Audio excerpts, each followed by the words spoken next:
Oh man, such a gorgeous day here in Utah. I'm in the mountains today and I'm using a blanket pack.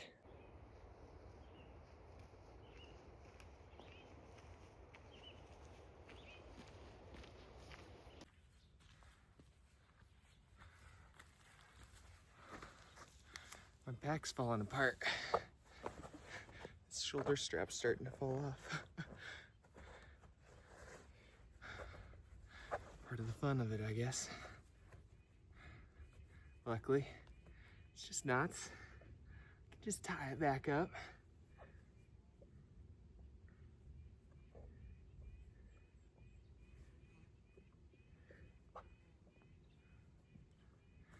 Good as new. That ought to work. There's no chance that this camera's doing it justice, but this is a steep hill. Heading up right now on my way to an alpine lake, hoping to do some fishing and of course some camping. Whew. I'm out of breath. There's some mule deer right there.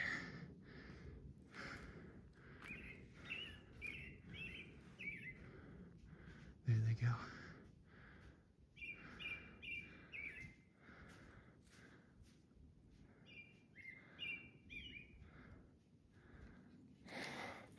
So cool. This is an awesome hike. Steep, but awesome.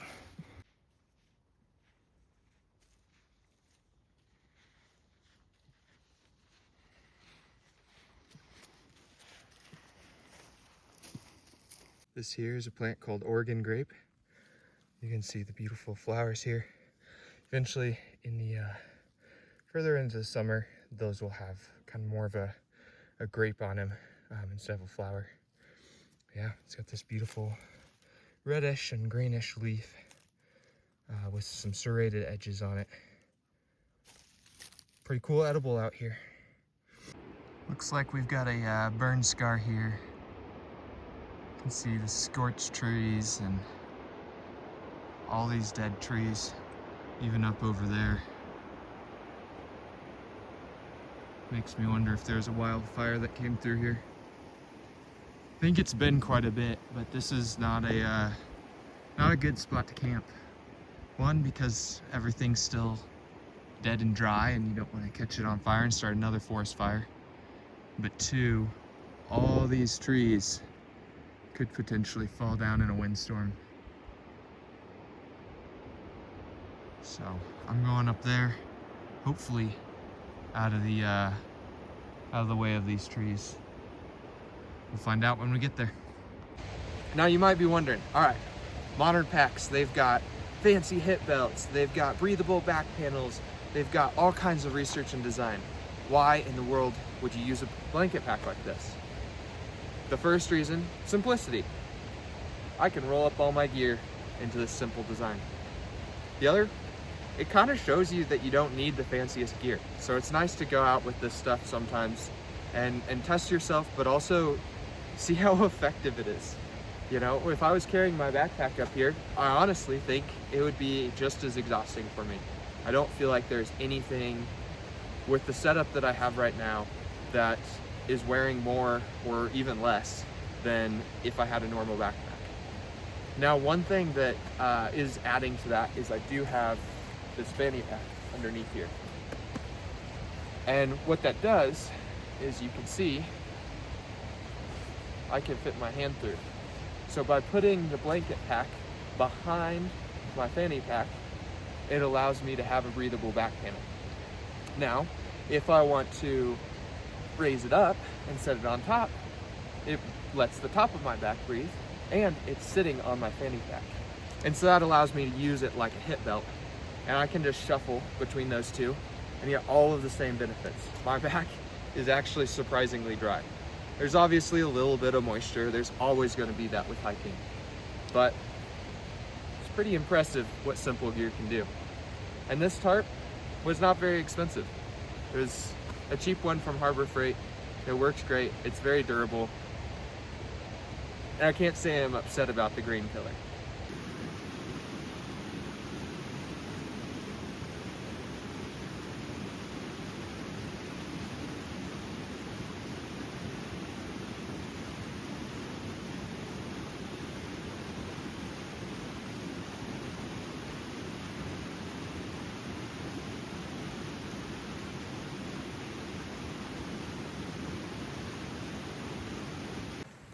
Here we've got one of my favorite plants.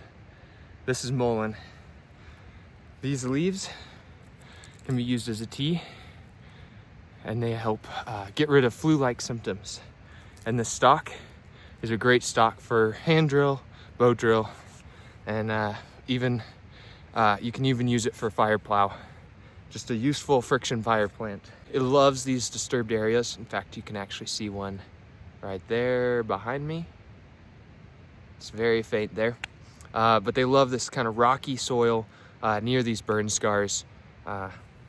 Anything that's considered disturbed soil, they love those areas. And you can find them all across the US. I've found it everywhere from Georgia to California. So basically every state that I've been in, if you look in the disturbed areas, you'll find them. They're most known for these tan, dried stalks and these kind of corn cob-like tops to them. When they're green, or when they're young, they'll be green growing up, and then they'll actually get a yellow flower on the top. And each one of these little pods will be a flower. Lots of little seeds in there, which is why they tend to take over areas like this. You can see there's one right here, and then there's more down through here. So it's a cool plant, common plant, very useful plant, all over the US. Here we have the first year mullein. So you can see the fuzzy leaves that they'll get. So this eventually becomes that big stalk. You'll see this will come up eventually. First year, it actually just does a floret like this. And then the second year, stalk will shoot out of the center, and it'll make that big stalk that you saw there.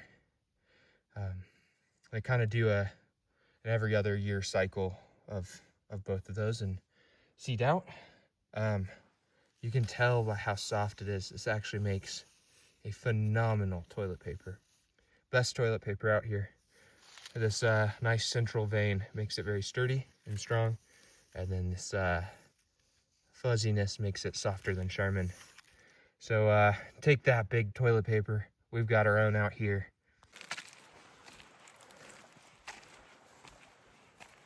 Oh, cool. This is quite the pond. This looks like moose heaven, though.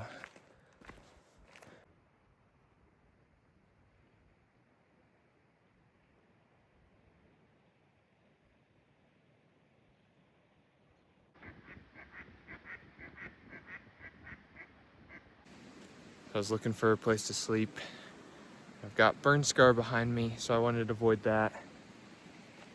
Burn scar over on that side, so I wanted to avoid that. And we've got this nice row of trees. As I continued looking, I noticed this. You'll see those parallel lines there. I think it's something man-made. Let's go check it out.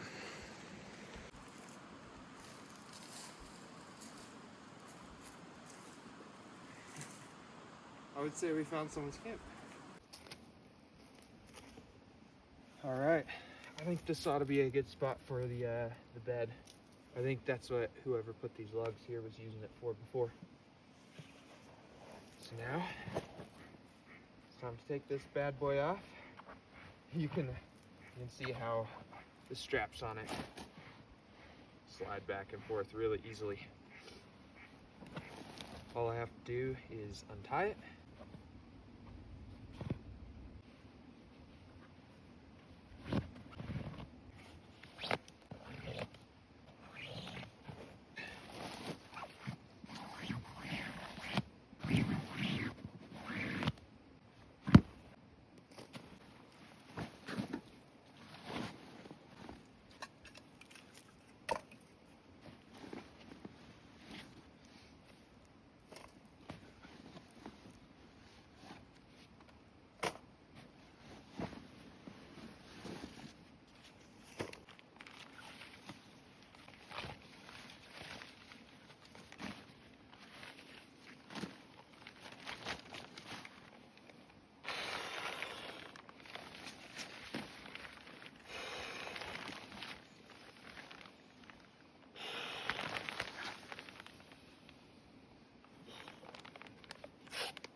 How many sleeping pads blow up that quick?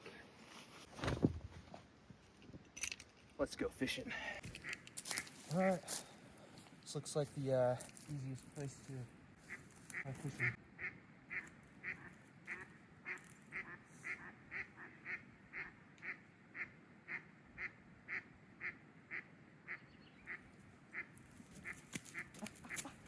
That was terrible. I'm gonna hook myself.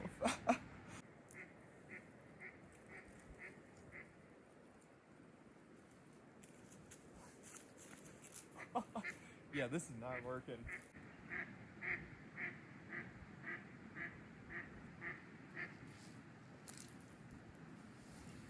All right. I got it back. Got it out of the tree. I think what's going on here is because I still have this bowstring line on here. It's causing so much friction compared to what the strength of this fishing line, that it's actually pulling it back towards me and not feeding the line off. If it was a heavier fishing hook, it'd probably go a lot better, but the trout are so small here, I can't use something bigger. So this is what I've got.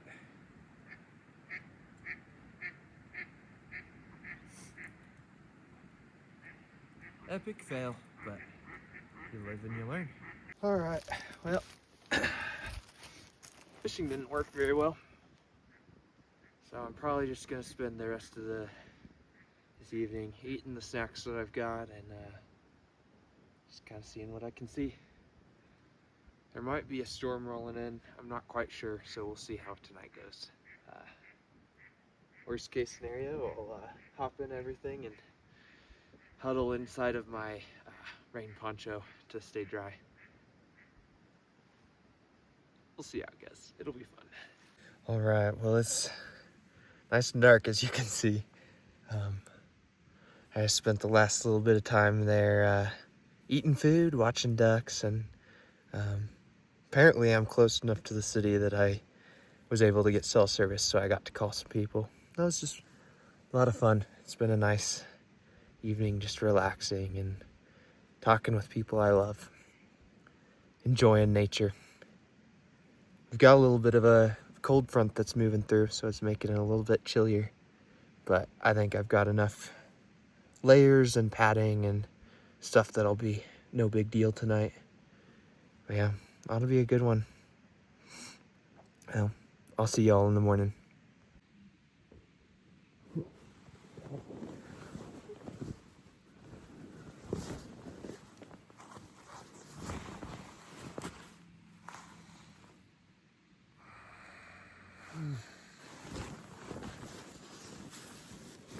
Good morning. I hope y'all slept as well as I did. That was nice.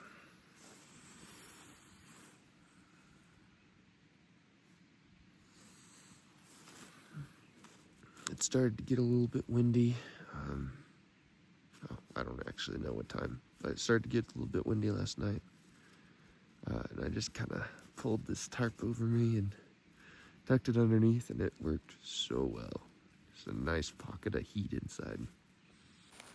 Sometimes when I come out here like this, I like to bring a lot less gear, and that includes on this trip, I didn't bring pants or a jacket. I've got my shorts, of course, but nothing to really keep my legs and my chest warm.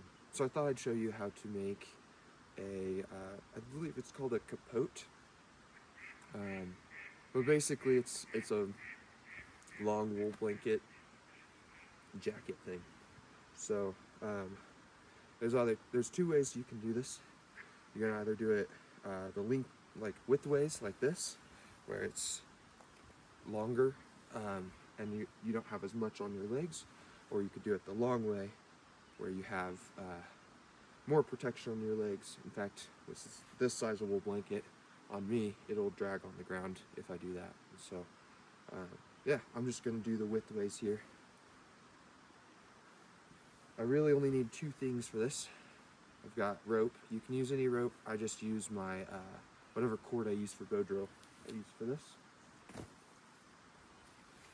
and you drape it over your head, and then you gather both sides, pull your rope around,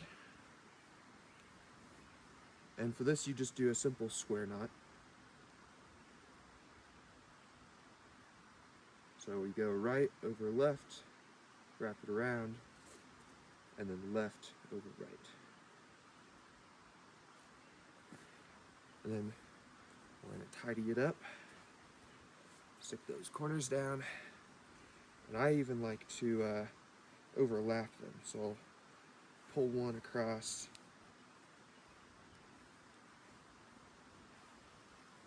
and kind of tidy it up.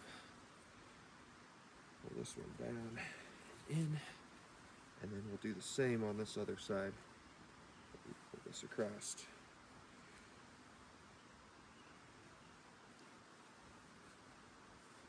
And now, what we have is a very comfortable wool coat. So I can still walk around, move. I got sleeves that I can pull my arms through, and then I can keep it in like this. If it gets really cold, I can be like a monk and pull them together. And it's certainly not going to win any beauty contests, but it works pretty well. Including, like, you know, can have my hood off, or I can throw it over if it's really cold and stay pretty warm. So, works pretty well. I've even worn a backpack with this on and hiked for a bit, so it's doable. What would make this easier is if you've got a some type of blanket pin, you could pin it up here and you could keep these sleeves out, and then it's even better. But I don't have a blanket pin for this trip, so can't do that. Once I get it all situated, a lot of times it's helpful to tie it tighter, because I didn't get it tight enough this last time. Boom.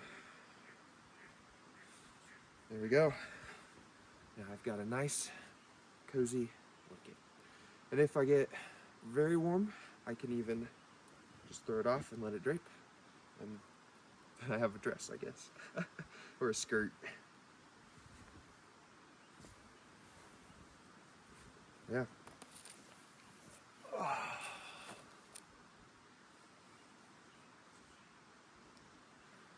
Let's go check out the area. Alright, so here we've got an awesome plant. This is a wild rose. So you can see this red fruit here. And then you've got the classic rose serrated with kind of that, I don't know, not quite an oval, but not quite pear-shaped. And then obviously the thorns on it there.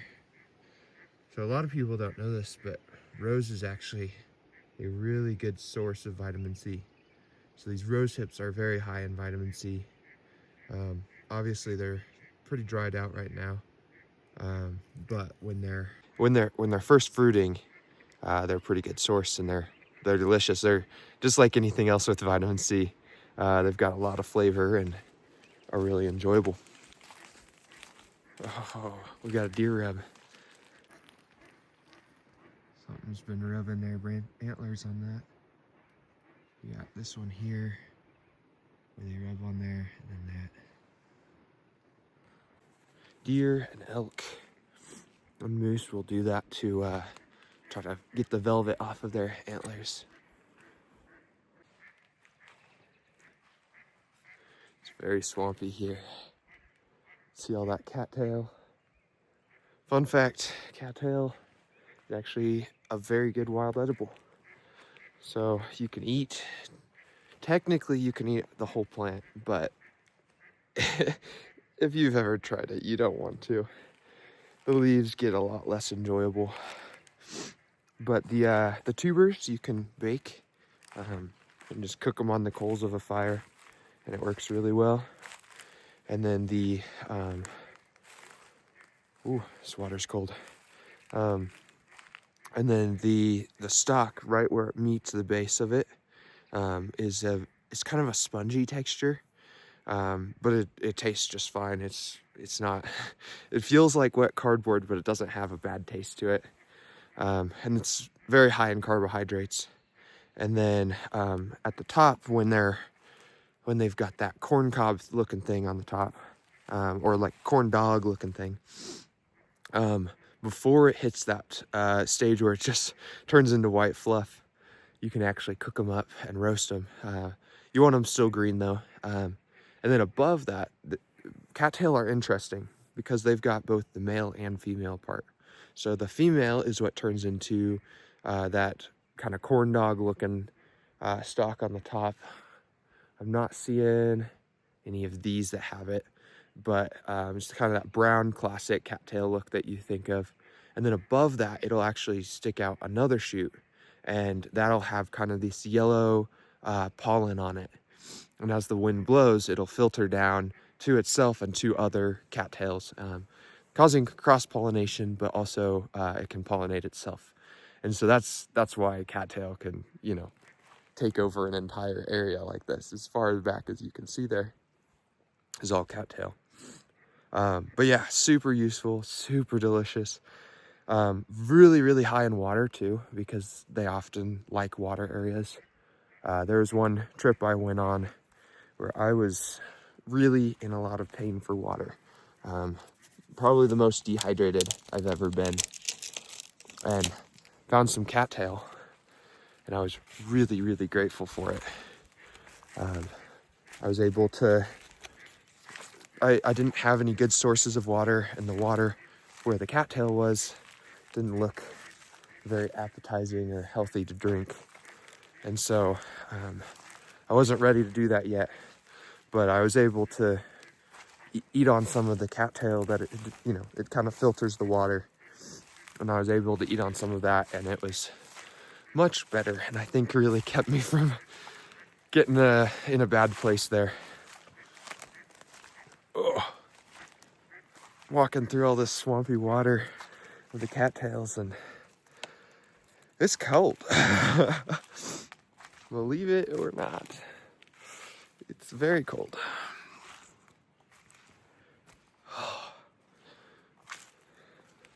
But yeah, cattails. It's a great plant to know. I would say if you are just beginning and you're trying to learn wild edible plants and just useful plants to be out in nature and use, I would say that cattail, dandelion, wood sorrel or clover, they both look very similar. There's no lookalikes for them that I'm aware of, at least. And I've eaten quite a bit of both. Yeah, that'll get you started, those three.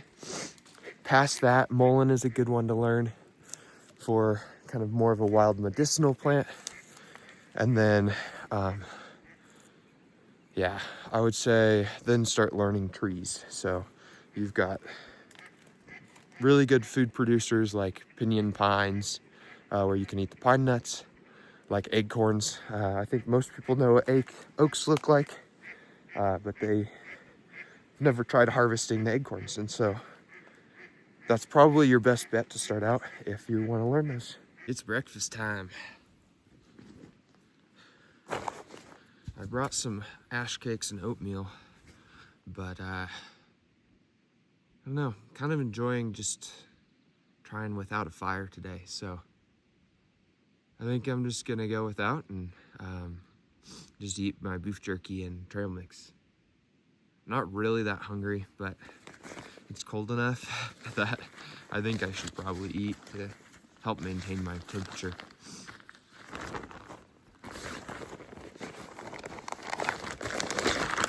Beef jerky and trail mix. And of course, some water. All right, I just made a video showing the blanket pack, so you'll be able to see that here soon. But I'm just gonna throw on my hip belt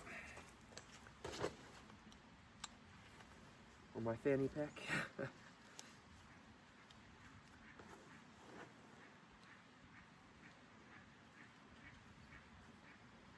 All right, so now the pack will ride on there, nice and easy, or if I want more air flow down at the bottom here, I can push it to the outside of that fanny pack, and then I can just clip my water bottle onto this carabiner. With my grail, I can actually feed it through the strap and have it sit here, but this one's got to ride like that. Anyway, thanks for coming on this journey with me. It's so beautiful out here. It's pretty awesome. Get out there, go be untamable, go enjoy the outdoors, and yeah, don't let yourself become just a tame human. This is where we're meant to be. This is where we've been for most of time, and yeah, up until really not much before our grandparents, this is where most people spent their time. So don't let yourself be tame. Don't let yourself just be in the flow of what we call modern normal life. Get out here, experience these things, camp with little to no gear, try some wild edibles, try some plants that you've never tried before. Obviously within reason, get a book, do some research, make sure you're eating things you should. But yeah, get out here, go fish, go hunt, explore. It's an awesome, beautiful world that we live in. Be ashamed to waste your time on it by not seeing it. So I'll see y'all later. Thanks for joining me on this trip.